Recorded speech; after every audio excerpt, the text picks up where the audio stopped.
वसुंधरा सरकार के समय हुए घोटालों की जांच की मांग को लेकर अब पूर्व डिप्टी सीएम सचिन पायलट ने आर पार की लड़ाई का ऐलान कर दिया है। वसुंधरा सरकार के समय के घोटाले की जांच की मांग को लेकर सचिन पायलट अब 11 अप्रैल को शहीद स्मारक पर सुबह 11 बजे अनशन पर बैठेंगे। इसकी घोषणा खुद सचिन पायलट ने रविवार को प्रेस कॉन्फ्रेंस में की है। पूर्व डिप्टी सीएम सचिन पायलट ने मीडिया से बातचीत करते हुए कहा कि साल 2013 में हम सत्ता में थे और उसके बाद हमारी सरकार चली गई थी और बीजेपी की मजबूत सरकार बनी थी। उस वक्त पार्टी आलाकमान ने मुझे प्रदेश कांग्रेस का अध्यक्ष बनाया और हमने पूरे 5 साल कड़ी मेहनत की थी।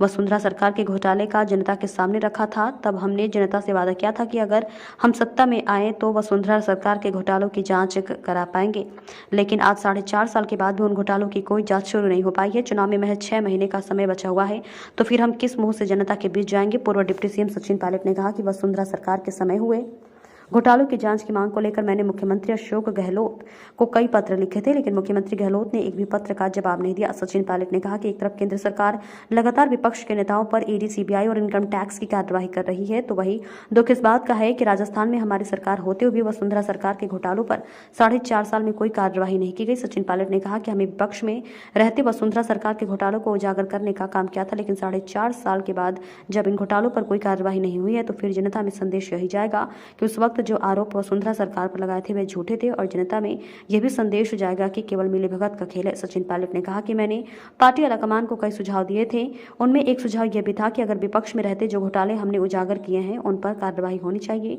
इधर पूर्व डिप्टी सीएम सचिन पायलट ने अपनी प्रेस कॉन्फ्रेंस के दौरान अशोक गहलोत की और वसुंधरा सरकार पर लगाए गए आरोपों के वीडियो भी दिखाए, जिसमें अशोक गहलोत, खान बजरी और कालीन घोटाला जैसे वीडियो भी दिखाए, जिसमें मुख्यमंत्री अशोक गहलोत वसुंधरा सरकार पर सवाल खड़े कर दिए हैं।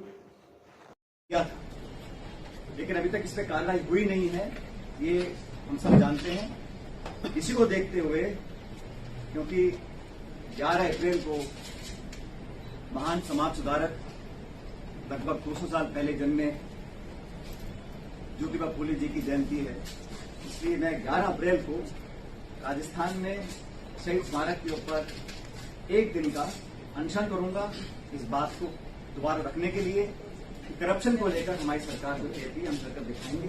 और एक दिन का अनशन 11 अप्रैल को मैं रखूंगा शहीद स्मारक पर। इस बारे में मैंने जिला प्रशासन को सूचित कर दिया है। अनशन करप्शन के खिलाफ कार्रवाई करने को रखा जाएगा।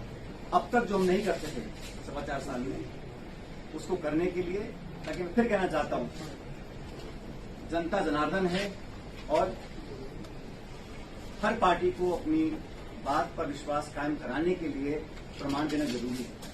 इसीलिए अपनी बात को लेकर मैं शहीद स्मारक पर 11 अप्रैल को ज्योतिबा फूले जी की जयंती है, उस दिन एक दिन का अनशन रखूंगा।